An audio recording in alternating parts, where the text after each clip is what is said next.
जय महाराष्ट्र मित्रांनो, Rohit Pansare goat farm या आपल्या यूट्यूब चॅनलमध्ये तुमचं स्वागत आहे। आज आपल्या फार्मवर एक छोटा शेळीपालक आलेला आहे। त्याचा एक मला असं वाटलं व्हिडिओ बनवावा, त्यामुळं आपण आता हा व्हिडिओ बनवत आहोत। पाय तुझं नाव सांग। नमस्कार सर, माझं नाव गणेश लालासो पवार। मी मलटणला राहतो, दौंड तालुका, पुणे जिल्ह्यामध्ये। तर मित्रांनो, हा भैया 3.5 वर्षापूर्वी आपल्या फार्मवर आलता। आता किती होतोय तू? 9वीत। नववीत गेलाय आता, म्हणजे ह्याच्या वेळेस 5वी 6वी असेल त्यावेळेस आपल्या फार्मवर आलता। आणि आपल्याला त्यावेळेसपासून तो सोशल मीडियावर फॉलो करतोय की कुठल्या माध्यमातून बघत असतो आपले प्राणी वगैरे आणि कसं चाललंय काय, म्हणजे माझ्या फार्मवर आधी कुठले कुठले प्राणी होते हे सुद्धा भैयाला सगळं माहिती आहे। तर 9वीत आहे आता तू, 9वीत गेलाय। 8वीला किती मार्क पडले? 95%। खरं सांगतोय काय? खरं निकाल दाखवतो। हा, निकाल दाखवतो घरी। निकाल दाखवतो हा, घरी फोन विचार। 95%। मग ही शेळ्यांचं म्हणजे अभ्यासात हुशार असलेली पोरं जरा नको म्हणतात, तू कसं काय, तुला आवड कसं काय? लहानपणापासून आमच्याकडे पहिले ना एक बकरी होती, म्हणजे मेंढर। तर ते ना 100-150 होते, त्याच्यात आमच्याकडे 20-25 शेळ्या होत्या गावरांच्या। तेव्हापासून एक छंद आहे त्याच्यात। मग आपण घरी टोचवायला लागलो। बिगोनचे हागार डॉक्टर येतं, त्यांनी आपल्याला सांगितलं असं टोचवायचं। त्यामुळे आपला डॉक्टरांचा यांचा खर्च वाचतो, घरी ट्रीटमेंट करतो। त्याच्यापासून आहे ना आपल्याला एक छंद लागला, तो छंद आज चालूच आहे। आणि मग आता तू अभ्यासाचं हे शेळ्यांचं कसं नियोजन करतो? सगळं मेंटेन होतंय। होतं का मेंटेन? होते शेळ्या बघत बघत होतं। शाळेतून आल्यावर तुझं कसं नियोजन असतं? सकाळी मी शाळेत 10:30 पावणे 11ला जातो। 11 वाजता शाळा भरते, तोपर्यंत सकाळी 6-6:30ला उठलो ना, तिथून शेळ्यांना रात्री कुटी केलेली असते, वाळला चारा असतो तो टाकायचा।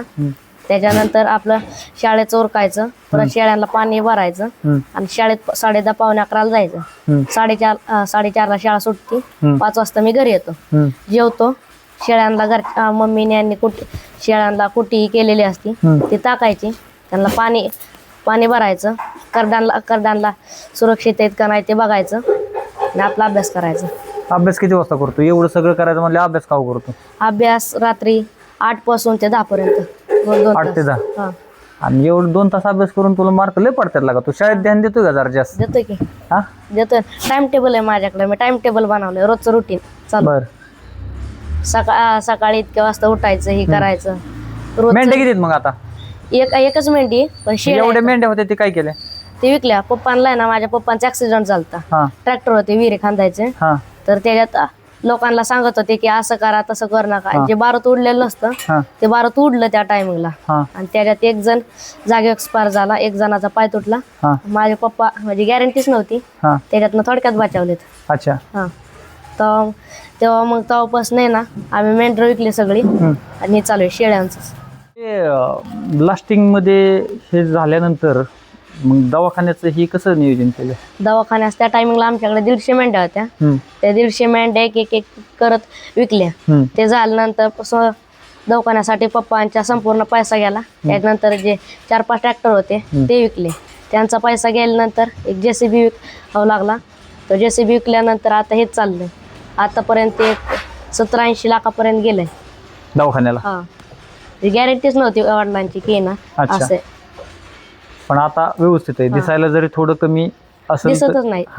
2 फुटापर्यंत म्हणजे एका डोळ्याने। फारच भयंकर असा आघात झालेला आहे ना, तर उत्कृष्ट असं शेळीपालन मेंढीपालन होतं त्यांचं चालू होतं। त्यावेळेस पप्पा मेंढ्या सांभाळत होते का? नाही, पप्पांचा आमचा व्यवसाय होता तेव्हा। आजोबा चांगले होते, आता आजोबा थकले तर मी आणि मम्मी करतो। आजोबा थोडंच खायला आण लागतात, मदत करतात। बर,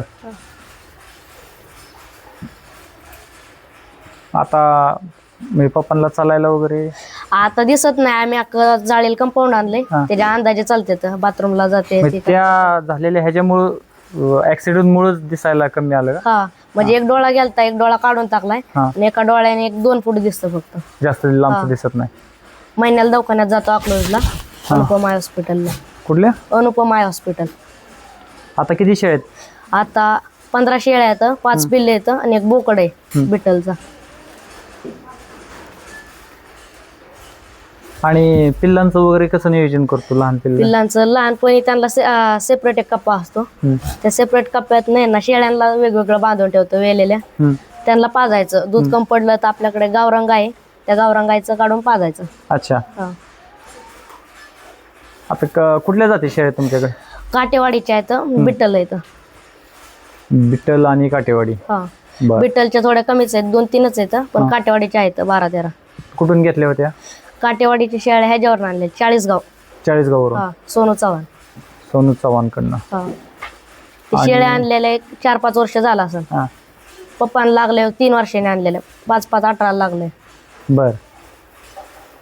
आणि बिट्टलच्या कुठून घेतल्या होत्या? बिट्टलचे त्याच्यातच आलते, भावनगरवर नाही ना, तिकडून राजस्थानवरनं आलते त्या शेळ्या. त्याच्यात 2-3 बिट्टलच्या होत्या ह्याच्यातल्या क्रॉसिंग मधल्या. त्या क्रॉसिंग मधल्या घेतलेला आणि आता बिट्टलचा बोकड घेतलाय. तुला चांगलं आठवतंय का तू शेळ्या 40गाववरून घेऊन आलेलं हे? कोण नाही, हे गेलते माझा भाऊ आहे, सखा चुलत आहेत आणि आजोबा. ते शेळ्या घेऊन आल्यानंतर तुला काय असं त्रास झाला का त्या सेट करायला? कारण त्या तिकडून गुजरातवरनं आलेल्या ना नुकत्याच आलत्या. त्या टाइमला एक पाऊस चालू झालता, जोरात पाऊस चालू झालता. त्या टाइम खायला नव्हतं, मग तेव्हा वाळी वैरणी होती, इंजिन होतं, त्याच्यावर कुठे करून तेव्हा सेटलमेंटला थोडाच त्रास झाला, पण आता सेट झाले. काय मरतूक वगैरे झाली का त्यावेळेस? नाही, मरतूक नाही. आपले थोड्याशा वंगाळ झाल्या, पण परत तयार झाल्या. त्यांना वाळला चारा जास्त दिला, ते तयार झाले. मित्रांनो बघा, हा 14-15 वर्षाचा मुलगा आहे. माझ्याकडे 3.5 वर्षापूर्वी आला होता आणि यांनी 4 वर्षापूर्वी काटेवाडी ना? हा, काटेवाडी. 4 वर्षापूर्वी काटेवाडी आणल्या. आणि हा मुलगा जो सांगतोय ना, हे अनुभवाचे बोल आहेत. म्हणजे किती वर्ष तुम्ही शेळीपालन करताय याच्यापेक्षा ना, त्या शेळीपालनात तुम्ही काय काय अडचणीला तोंड देऊन त्याच्यावर मात करून तुम्ही पुढे येताय ना, म्हणजे बाहेरून आलेल्या शेळ्या सेट कशा करायच्या हे आम्हाला असे अनेक शेळीपालक प्रश्न विचारतात, जे 2-3-4 वर्षापासून आपल्या इथे शेळीपालन करतात, पंजाबवरून बिटल आणतात, पण त्या सेट कशा करायच्या. पण ह्या बाई यांनी सांगितलं की वाळा चारा आम्ही जास्त टाकला, त्यावेळेस थोडा त्रास झाला, पण म्हणजे ऐन पावसाळ्यात आणल्या. आता म्हटलं की पाऊस जास्त होता, पण वाळा चारा जास्त टाकल्या. बाहेरून आणलेल्या शेळ्यां सेट करताना सुकी वैरण तुम्ही जास्तीत जास्त टाका, त्यामुळं त्या प्राणी सेट व्हायला काही अडचण येत नाही. आता काय पुढं तुझं, आता 9वी, पुढच्या वर्षी 10वी, काय डोक्यात काय पुढं चलून कसं काय? डोक्यात शिकायचं. नोकरी आता काय राहिलेलं नाही, तर त्याच्यामुळे आपला एक बिझनेस काय. तुला जर आता 95% असतील भैया आणि तू जर असं तुझं जर ठेवलं तर तुझ्यासारख्या हुशार मुलांना आहेत ना नोकऱ्या. त्या नोकऱ्या आहेत, ते पुढे आहे, शिकलं तर आहे ना पुढे आहे. कारण मी पण काय ना साध्या कुटुंबात येतो, गरीब कुटुंबात येतो, त्याच्यामुळे ना शिकायला इतका पैसाही नाही पुरेसा. त्याच्यामुळे तुला मोबाईल बघतो का? नाही, ते असं बोलता दिलं ठेपशीर बोलतोय तू. ते बघतो मुलाखत बघतो ना. बरं. नाही, तू जर असं ह्याच पद्धतीत तुला जर मार्क मिळाले 10वी, 11वी, 12वी, तर तुला सरकारतर्फे मोफत. पण हा नक्की तू म्हणतोय ते ठीक आहे की बाबा पैसे लागतात, जरी फ्रीमध्ये झालं तरी पैसे लागतात, पण असं काय ह्याचं नाही की. माझं तर स्पष्ट मत आहे, तुझ्यासारख्या हुशार मुलांनी ठीक आहे, तुला छंद आहे, आईला मदत करतोय तू या गोष्टीत, नक्कीच तू अभिमानास्पद तुझं काम आहे, पण तू अभ्यासाकडे पण जरा चांगले लक्ष दे. आता ठीक आहे 9वीत आहे, मदत कर अजून आईला कामात ह्या व्यवसायात. ज्यावेळेस तू 10वीत जाशील त्यावेळेस तू अभ्यासाकडेच लक्ष दे. 11वी 12वीला कुठं नंबर लागल, काय लागल, तर ह्यासाठी शासकीय स्तरावर फ्रीमध्ये कसा लागेल ही प्रयत्न राहा, तसं तू मार्क पाड. ओके. आणि प्रशासकीय सेवेत कसं जाता येईल किंवा मोठ्या हुद्द्यावर मोठा इंजिनियर कसं होता येईल हे तू डोळ्यासमोर ठेव. तू जे म्हणतो आता हे नोकऱ्या नाहीत, हे 50-60-70% जे आहेत ह्यांना नोकऱ्या नाहीत, पण ज्यांचं शिक्षण चांगलं त्यांच्यासाठी नोकऱ्या आहेत. तुला जरी वाटत असेल की ठीक आहे मला शेळीपालनाचा आवड आहे, शेळीपालन मला जास्त करायचं, पण तू काहीतरी असा तुझ्या शिक्षण क्षेत्रात मोठं काम कर, ज्यावेळेस तुला चांगली नोकरी लागेल, मोठ्या हुद्द्यावर असतील त्यावेळेस मग तू 4 मजूर ठेवून शेळीपालन कर. पण तुला आता लगेचच ही भारी आमचं कोणाच्या मुलाखती बघून, यशोगाथा बघून ही नाही मी तुला तर काय सांगायची जरूरतच नाही. तू इतक्या लहानपणापासून करतो की तू आमच्यापेक्षा तुला जास्त अनुभव आहे याच्यात.